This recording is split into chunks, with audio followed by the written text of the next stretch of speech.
What's up, everybody? Welcome to another episode of the BREWtally Speaking Podcast, the official podcast of MetalNexus.net, where you can get your show reviews, concert reviews, photos, and so much more. And with me, as always, is Daniel Terry. How are you doing? Doing all right. I'm so tired. Like, you wouldn't even believe. Oh, God. I've been working so much this week. Well, I woke up on Monday morning and went to work, and they're like, hey, you know how you're going out of town today? I said, yeah. They're like, well, it's going to be a 2-day trip, not a 1-day. So you're not coming home, right? Oh, fuck. Okay. So, and then I worked like 13-hour days every day after that. So, like, I think I lost my voice at some point, had a terrible cough. It was like raining the entire time.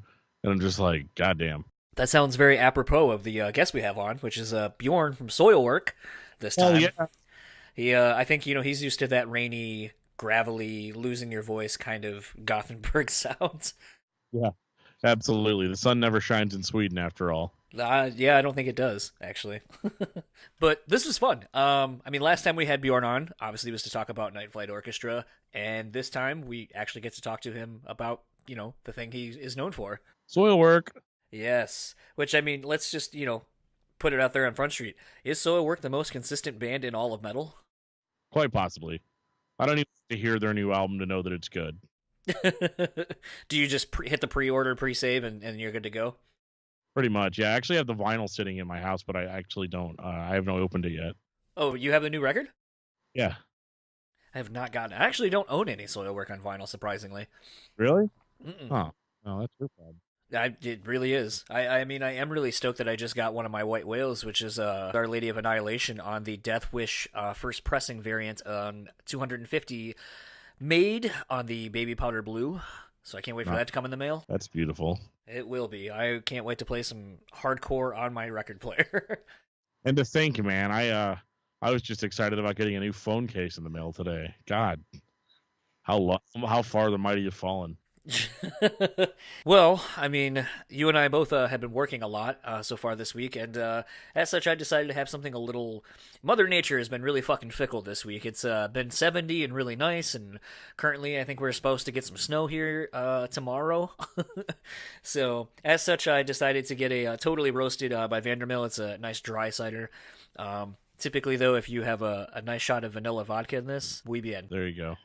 Well, you know how the other day I was drinking... water and lemon juice? Yes. I still haven't gotten better from that. So it's horseshit.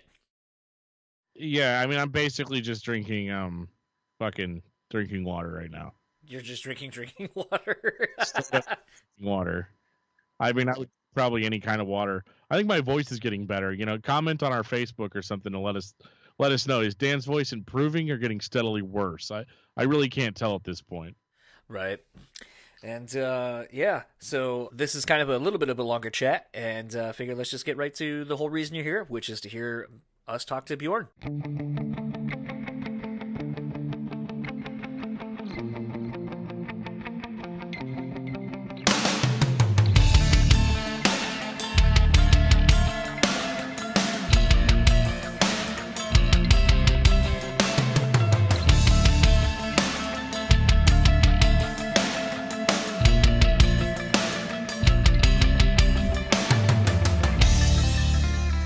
So, I have the pleasure of talking to Mr. Bjorn Strid again, of Soilwork this time. Last time it was of Night Flight Orchestra, which you still are a member of both bands, but we are here to talk about Soilwork this time. How are you doing this evening? Very good, thank you. How are you?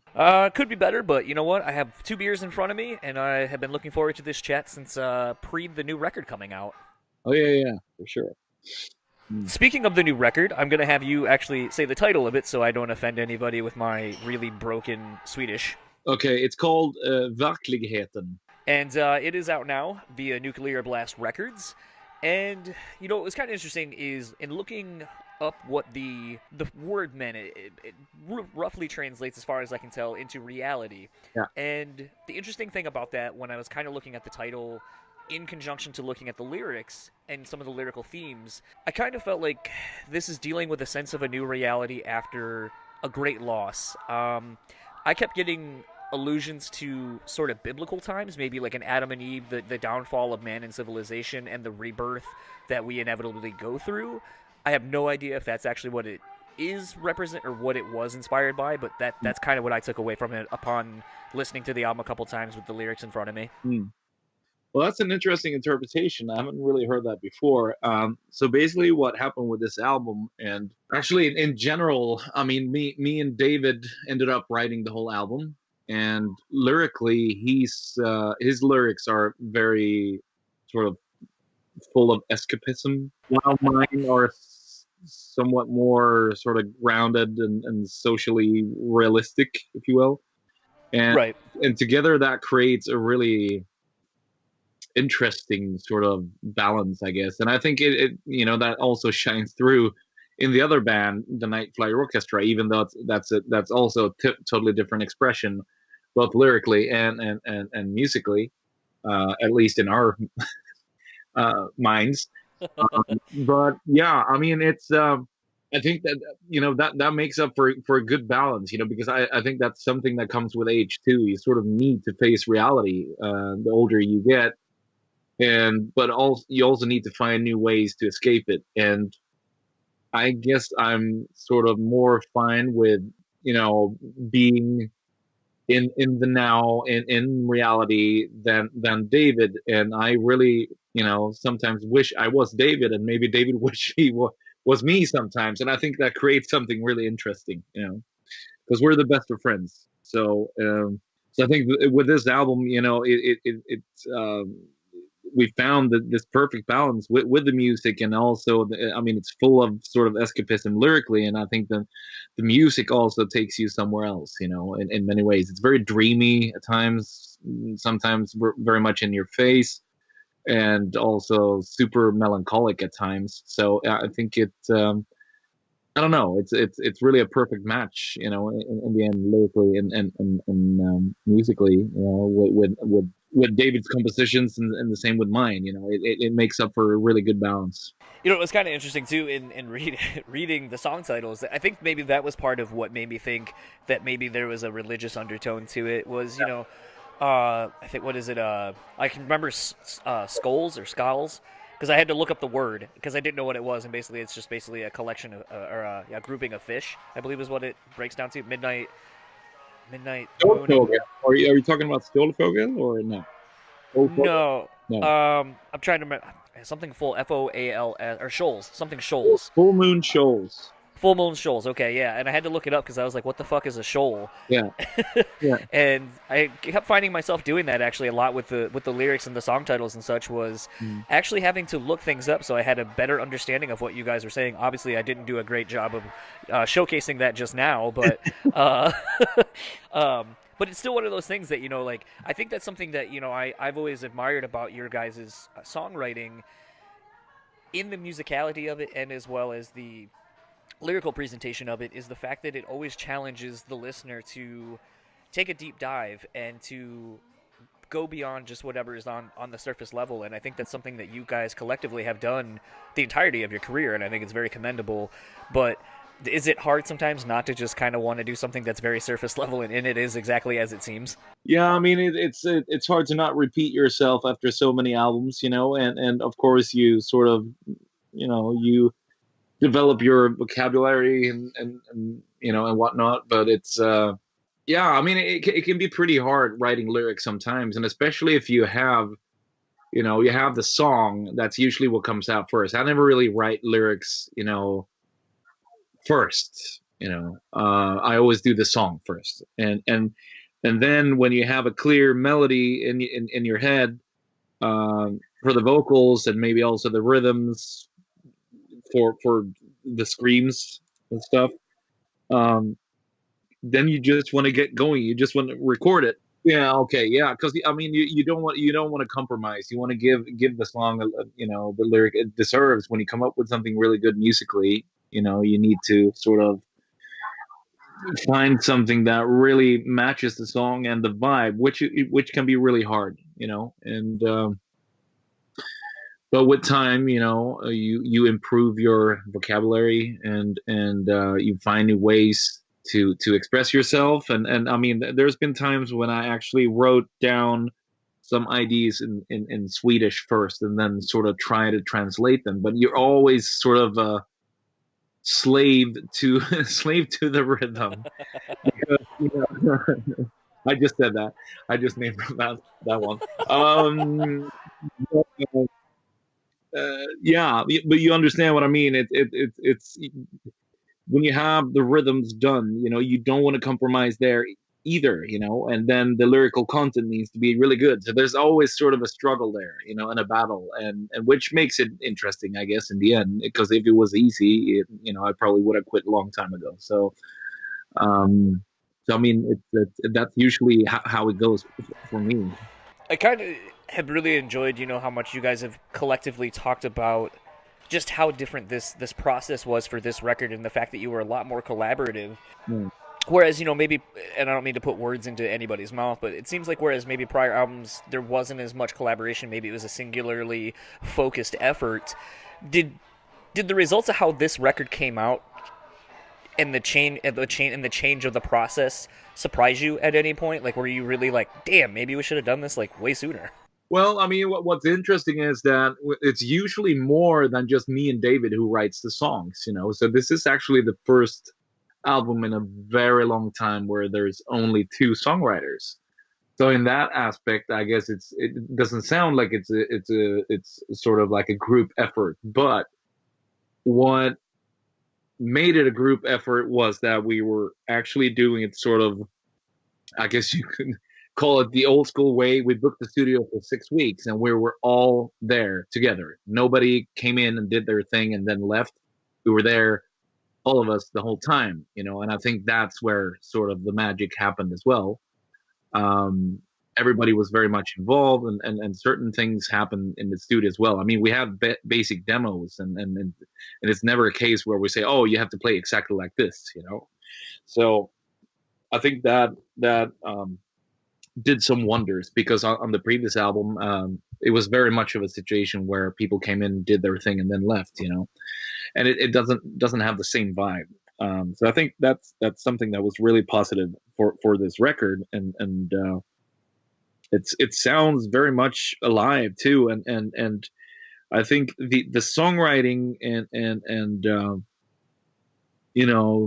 the sort of also coming up with lyrics and stuff was the hardest part. But once we were in the studio, everything went extremely smooth, and I guess I got surprised by that as well. It's like, wow, I can't recall it was this easy to record an album, so it must have been the vibe too. It was everything was, it was a great setup, great studio, and a really good vibe the whole time. So and there was just that nice, it was a nice environment, nice vibe, and also working with Thomas Pleck Johansson was fantastic, and I think we might do the next one with him as well. He's very emotionally involved in the music, and at the same time he's just a clown, and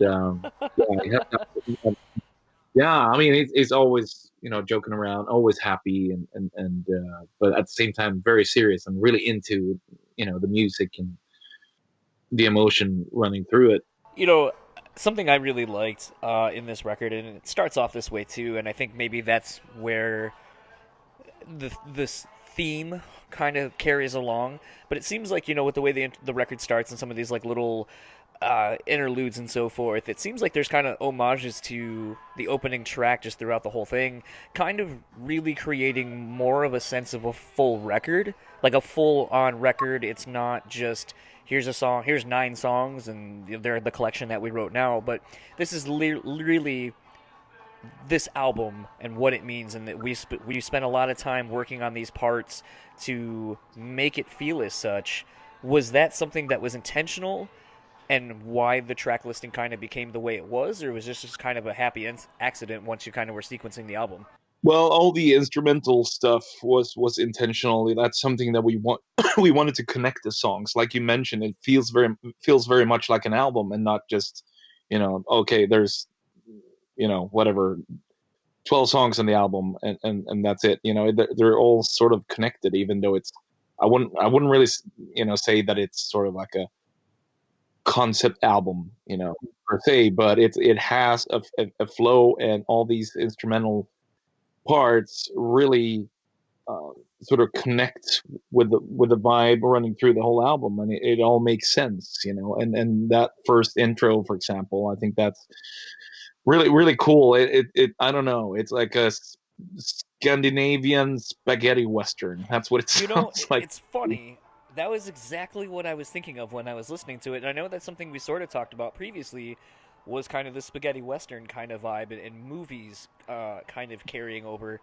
And I know you and I had made the comment about how some people were talking about how maybe they can hear influences in Night Flight Orchestra in Soilwork, and I have since seen, now that the record's been out, where people are still making those, those same comparisons to, like, oh, well, this is obviously, Night Flight Orchestra oriented or whatever. But I think to me, it's a bigger, it's being drawn from a way bigger source. And of course, like, I think, like, if you think like spaghetti westerns and stuff like that, like, they're, I don't know. It's just kind of funny when I was thinking about that. I was like, oh, okay, like, here's this thing, and I kind of see where it's coming from. But it's funny that fans, quote-unquote fans, will not seem to pick up on the fact that there's a bigger source of inspiration for these things. They just want to dumb it down and be like, oh, well, he was obviously writing this other record around the same time, so of course it sounds like that. Yeah.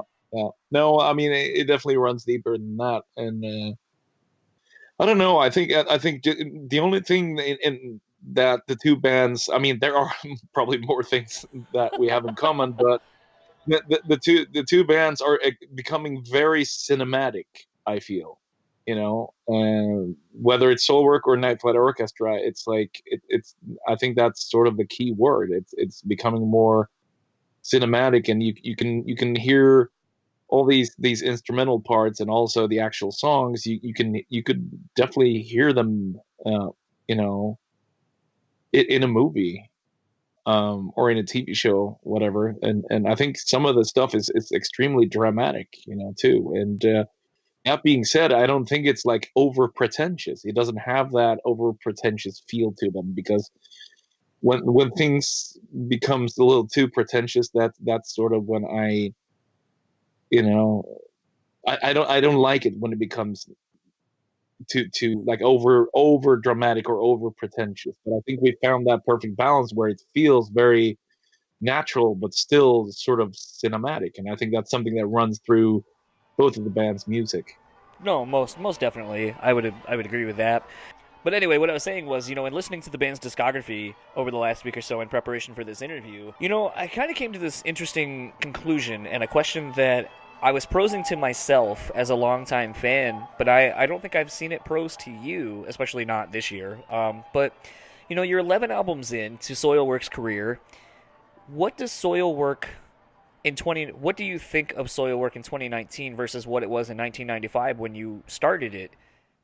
I mean, that's hard to say. I mean, I grew up with the band. I was, let's see here, 95. Well, I was like 17 years old. Holy shit. So, I mean, no, wait, I was 16, right? Yeah, 16. So, I mean, and now I just turned 40 last year, September, and it's kind of hard to sum up the whole thing, but I think it's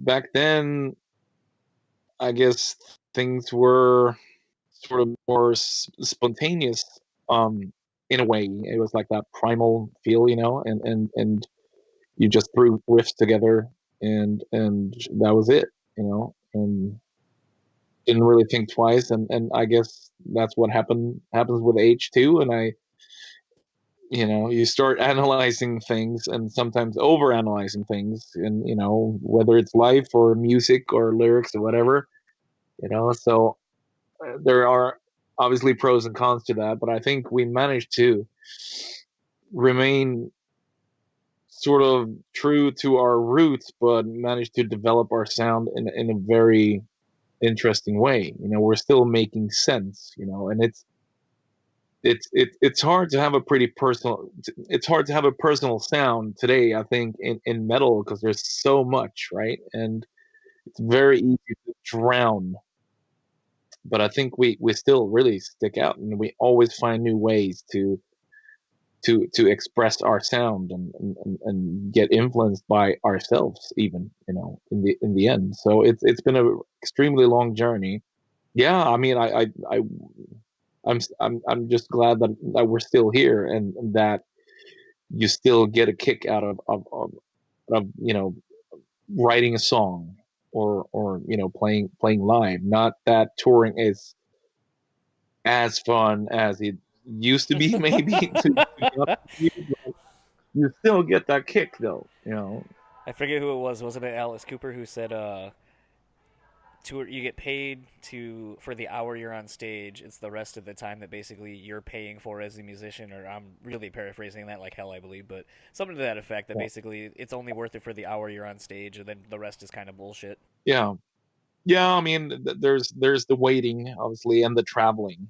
I can deal with the waiting. There's always something you can do, but as far as the traveling, it's especially the festival season. You used to think that that was like the most amazing thing ever, to do like 20 festivals in a summer, flying back and forth every weekend. But now I sort of hate it. I mean, I like it when I'm there, and I like it when I'm on stage, but all the logistics, it's not a lot of fun. But at the same time, I do feel grateful that that we managed to stay on this level, and that we can play all these great festivals. But the traveling is not that much fun anymore. Right. Looking back on the career itself, almost 25 years as the entity of Soilwork, what has surprised you the most about the career looking back? I mean, maybe it's kind of weird because like I pose these questions and I'm like, wow, 25 years, like a quarter century. But I don't know if like you yourself have really thought about that, like that, you're approaching the 25-year career mark of Soilwork. Yeah, I mean, we didn't really celebrate the 20th anniversary. I don't know why. It just didn't happen, and I guess we're not. I don't know. Every other band does that, and somehow we're sort of stubborn, and it's like, no, we're not going to do that because that's what everybody else is doing.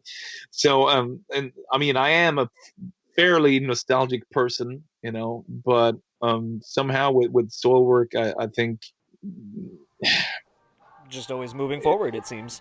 Yeah, I guess it's always moving forward, and and of course we got some offers to play, Natural Born Chaos in its entirety, and also Snapping the Drama, but we won't do that because, I mean, to begin with, it's not the same lineup, and I don't think it's fair to the old lineup or the new one to do, NBC or Snapping the Drama in their, in its entirety. So I think we're moving forward, and if somebody asked me to do maybe The Living Infinite, that's a different story. That's something that we would like to do. It's going to be a hell of a project because it's a double album.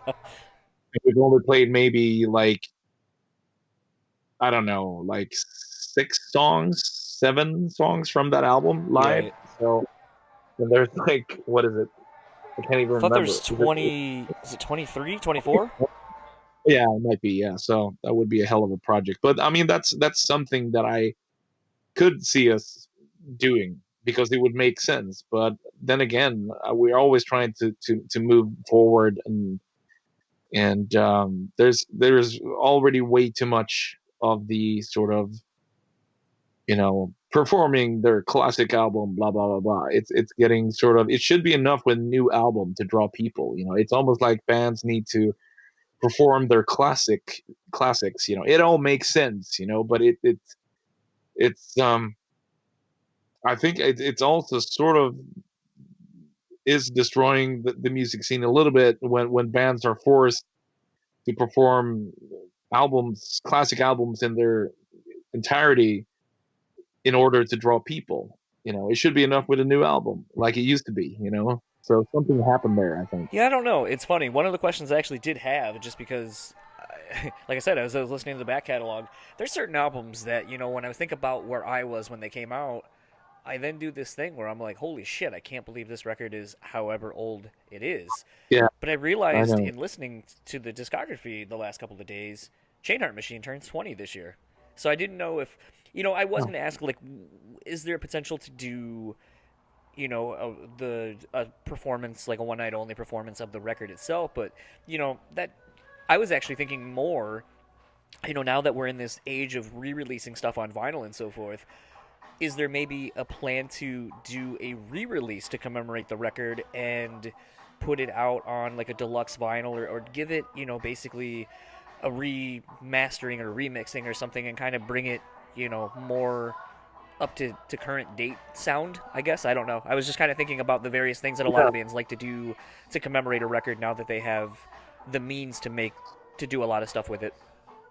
Yeah, I mean that would make sense, maybe a remaster with some bonus tracks and stuff. But there's, there are no plans, unfortunately. But who knows? That might be something that would make sense. Because it is a good album, and I mean I know that it's been released on vinyl, and I think that was just a couple of years ago. Oh, that's right. You guys did when the they big reissues of everything. I forgot about that. The big box set, I think. Yeah, yeah, exactly. So I don't know. It's I mean the production, there's definitely things that could be improved in the production, but then again, it almost feels like you should let sleeping dogs lie, and move forward instead. But I mean, I don't know. I'm sort of, there's a little bit of ambivalence there toward Well, how you about this then? Since there probably won't be a tour to commemorate that album, and maybe not a re-release of the record itself, what do you remember of that record? What's a memory, either recording the record, being touring in support of it, that you look back on fondly, or just a fun story of that time period? Well, we came to Japan for the first time when the Chainheart Machine was released, so that was a big deal, obviously. And back then, did I lose you? No, I'm still here. No, I just looked too. I was like, oh, we're at 10 minutes. It's gonna do it. Yeah, yeah. I mean, we came to Japan, and back then, in '99, there was not a lot of bands coming to European bands or American bands coming to Japan. It's not like it's now. Every band is going to Japan nowadays, but back then it was sort of rare. So it was crazy because we only did like a small 2-week run in Europe before that with the Brazilian death metal band Crisium. Oh yeah. Yeah, that was our first tour, and we were traveling around in this camper, and it was the weather was terrible. It was just a nightmare, but we also had fun, obviously. But coming to Japan, it was just crazy. It was a different world, and I mean, so many people can tell the same story. And then also I remember recording the album in Studio Fredman at the time, and I think that album had some really interesting elements that sort of, they were sort of sticking out in the metal world at that time. So I mean, we had the thrash elements, but we also had sort of like Yngwie Malmsteen sort of solo arrangements, and then open chord sort of in almost like an industrial feel madness going on, almost like sort of, we got really inspired from the City album by Strapping and Lad as well. So there was a lot of that going on as well. So it was a really interesting mix, and I think we found, with that album, we found sort of a really interesting recipe, that sort of laid the foundation for the rest of the career. I would definitely agree with that.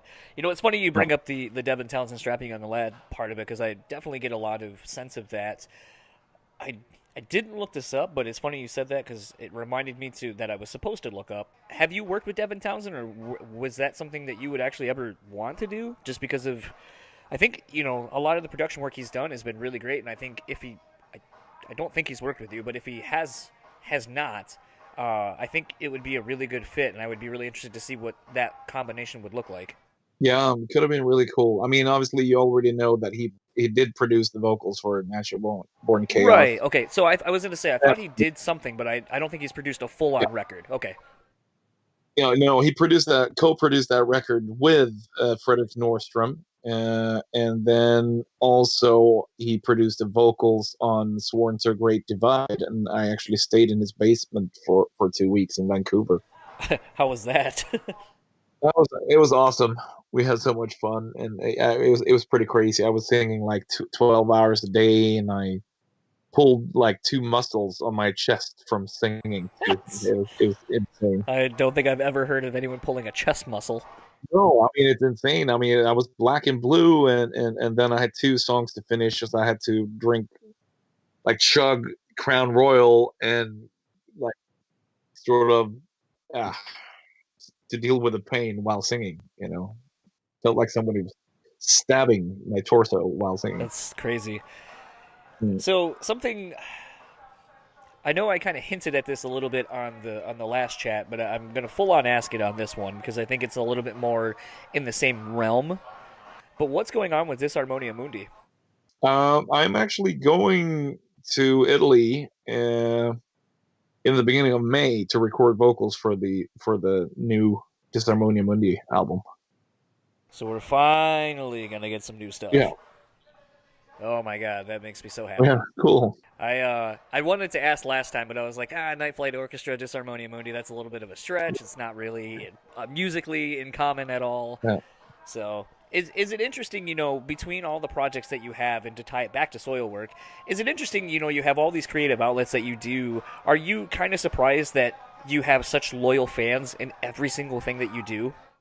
Yeah, I'm really grateful and happy that people sort of how can I say, sort of, follow me in whatever I do, and appreciate it, and people are, our fans and people that dig my vocals seem to be very objective, which is awesome. A lot of people like Soilwork and the Night Flight Orchestra, even though it's completely different stuff, and sometimes I do some session vocals for other stuff as well, and people, whatever I do, a lot of people seem to pick up on it and really enjoy it, and they almost enjoy to be surprised, and that's really cool, I think. Yeah, it's one of those, like, you definitely have a very unique voice, and it always seems that like, especially in Night Flight Orchestra, like, on paper, I would almost feel like it wouldn't work. Like, if you're like, oh, Bjorn's gonna do like kind of this, it's kind of hard to categorize, just like Soilwork is at times, but it's like, huh, okay, I don't know how that's going to be. And then you listen to it and you're like, holy shit, that that really works. And then same with Soilwork, like, consistently over the band's 20 plus year career, I've always thought that, like, this is the penultimate Soilwork record. They can't do any better. And then, you put out a fucking double record, or you do, you always find a way to, I don't know if reinvent is the word, but you always find a way to keep longtime fans, while, I guess it's what we were actually just saying, you're always pushing forward. Yeah. And I think it's so commendable to look back on your career in everything you've done, and that somehow it still appeases me as a fan who is constantly growing and evolving myself, and that I'm kind of able to grow with you, and you're able to grow with me, if that makes any sense. Yeah, that makes sense. Yeah, and that is a beautiful thing, and I feel very, I feel very grateful that people are that objective, and it could have been the total opposite. People say, oh, you're gonna do that stuff, like, screw you, man. I'm not gonna, I don't respect you anymore. You're supposed to be in metal, and if you want to do something else, screw you, whatever. I mean, there are people like that, but then again, I've only got like really good response from people. It's like, wow, this is very different. I normally don't listen to this stuff, but wow, you really pull this off, and I love it. I didn't even know that I kind of like this stuff. This is normally not what I listen to, but I really like this. I like when you sing on it. So that's definitely a big compliment. Kind of in wrapping up before potentially I lose you again. Yeah. Your output of the band is staggering. At times you are putting out records every single year. I mean, this record isn't even that old. It's not even a couple of months old. Are you guys already writing new material at this point? Or no, are you going to actually just kind of sit down and enjoy the time you spent on this one? Yeah, I think we're going to enjoy this album for a while. It sort of deserves the attention. So yeah, I think that's what we're gonna do, and sort of, instead of chasing a new album, we're gonna let it come to us instead. And touring wise, what does 2019 hold for you? I know you kind of talked about the festival season coming up for you guys overseas. Is there plans, obviously, to bring this record and the touring cycle here back to the States at least, or abroad anywhere else? Well, at some point, I think we should definitely go to North America. I mean, we did three North American tours on the previous one, so I think we sort of overdid it a little bit, I would say, and maybe because we didn't really pick the right tours. There was the Soulfly tour was not really the right fit, and not really the Unearthed one either, even though we had good times and they were awesome touring companions. But I don't know, it didn't seem like the right tour for us. So we will make sure before we head to the States and Canada that it's going to be something special, So hopefully, sometime next year, we will have something lined up. Hopefully in the beginning. Well, hopefully, if you do that, we'll have to do an in-person chat because it would only feel right. Yeah. Hopefully, you'll have your Michael Jordan jersey on, and I'll wear my Dennis Rodman jersey. Yeah. And where can people find you or the band online? Well, it's going to be Facebook, Instagram, and I think those are the two sort of channels that they will find all the latest updates. And I recently found out after our last chat that you're pretty much nowhere, and the few socials you do have, you don't use. So yeah, that's true. I actually just thought about it. Maybe, I don't like to spend too much time in social media because it's so time consuming, and there are so many other things that are more important. But maybe I should have some kind of a personal, Maybe that'll be the fantasy world that you were talking about that you don't get into for the escapism. Yeah, there you go. Well, Bjorn, thank you very much for taking the time once again. Always great chatting with you, and hopefully we will see you next year at some point here in the States to hear this new record live and whatever else you have to offer us. Yes, I hope so too. Awesome. Well, thank you very much. Thank you, and take care. So that was my chat with Bjorn Strid of Soilwork. That was a lot of fun. I just went to a local bar and posted up in a corner and did it. So if you hear any background noise, that is what was going on. I was sitting in a bar and felt apropos, though. I mean, considering how the last interview we did, was over shared cocktails and talking about cocktails and so forth. Just felt right to, have some beers and talk with a returning guest. Yeah, it was a lot of fun. I am appreciative that you guys didn't just talk about 80s music soundtracks the whole time. Well, I mean, that's not really what Soilwork is known for. I got to actually hear some Soilwork talk, which I was really excited about. Would have loved to have been on that chat as well, but as I was bitching to John about that you guys probably already heard the intro, man, have been so busy this week that I couldn't get anything out. But I will have another Dan-centric interview coming up soon. Yeah, and the other thing, too, is we had to fight with this one in the middle of the week on Sweden time. Yeah, that's rough, too, when somebody's half a foot away. Yeah. Yeah, but no, it was a lot of fun. And the thing that I am the most excited about, and I've been champing at the bit to tell people this, we are getting new Disarmonia Mundi soon. Hell yeah. No, I'm really excited for some new Disarmonia Mundi. I mean, I know we had a new record as about 4 years ago with Cold Inferno, but I mean, going back to just when I'm out of high school and Fragments of a Degeneration came out, then Mind Tricks, and I mean, that was when I really had just kind of found Soilwork, was in that early 2000s. So I mean, to find Disarmonia Mundi was just, it's a little bit more aggressive and heavier than I think Soilwork was kind of starting to become at that point. So it kind of filled that itch if you were real big into Steel Bath Suicide or Chainheart Machine and stuff like that. Just that early Soilwork stuff, it kind of scratched that itch. But man, I am just really excited to see and get some new Disarmonia Mundi, and I'm really hoping it lives up to the hype that I've put behind it. Yeah, my buddy Jeff will be extremely excited about that. He is a huge supporter, and it's so funny too because I actually didn't hear them until recently. Yeah, because I was always big into Soilwork, but I had no idea that he was singing for another melodic death metal band.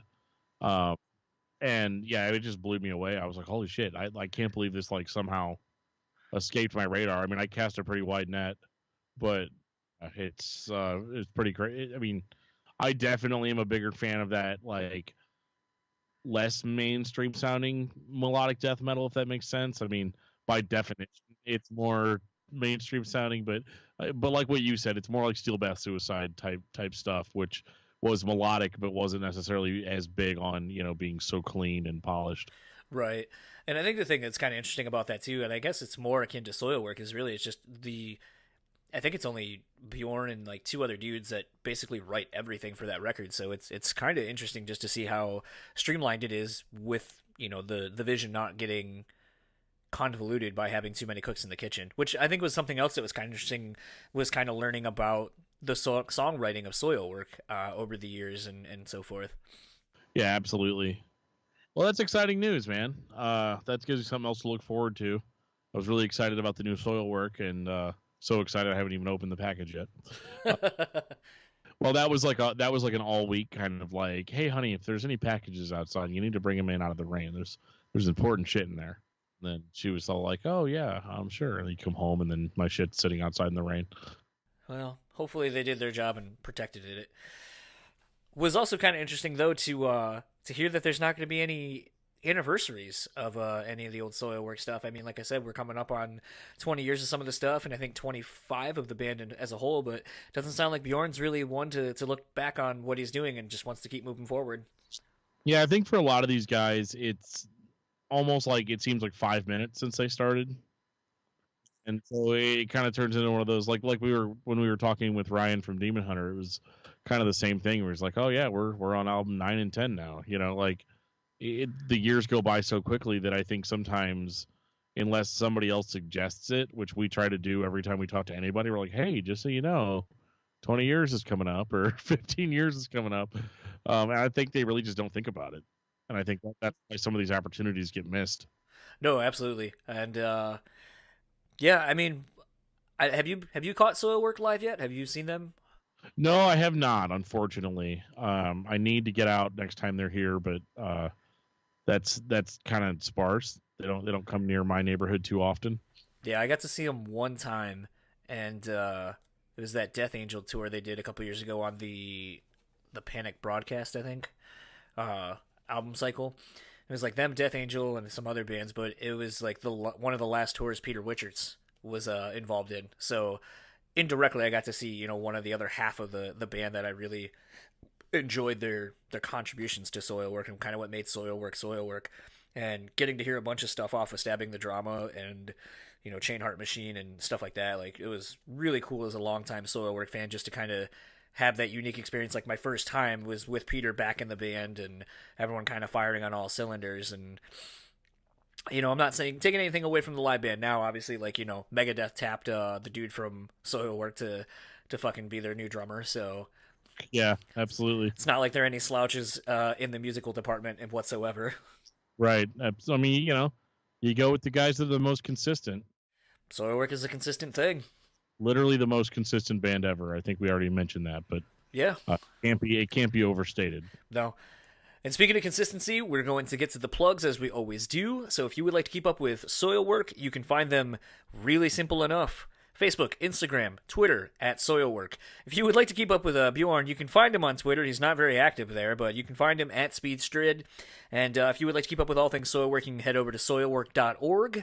And if you would like to keep up with Metal Nexus, you can find them at metalnexus.net, Facebook at Metal Nexus, Instagram at metal.nexus, and Twitter at metal_nexus. And Dan, where can the people find you? The people can find me on Facebook under Daniel Terry. They can find me also on Facebook under Discography Discussion, which is my other podcast. And you can also find me on Twitter at DiscussMetalDan.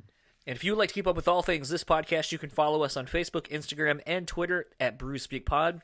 Look for us on YouTube. We posted the video of Dan and I talking to Ryan Clark. That was just the Skype audio visual, so nothing really too great there. But if you want to see us talking to people, you can see kind of how boring it actually looks when you're sitting there listening to people and so forth. But we're trying to... I think I was picking my nose half the time. You know, microphone covers that. But If you are interested in checking that out, head over to the YouTube channel. It's just Brewtally Speaking Podcast. You can find us, or you can go to Twitter, and there's a pinned link, I think, to everything. If you would like to email us, you can email us at brutallyspeaking@gmail.com. And if you would like to be a show sponsor, email us there. And speaking of show sponsors and consistency, our show sponsor is The Bean Bastard. Go over to thebeanbastard.com, get you some delicious coffee. You can follow them at Facebook and Instagram at The Bean Bastard. And for the Brewtally Speaking Podcast, I am John. And I am Dan. We will talk to you all next time.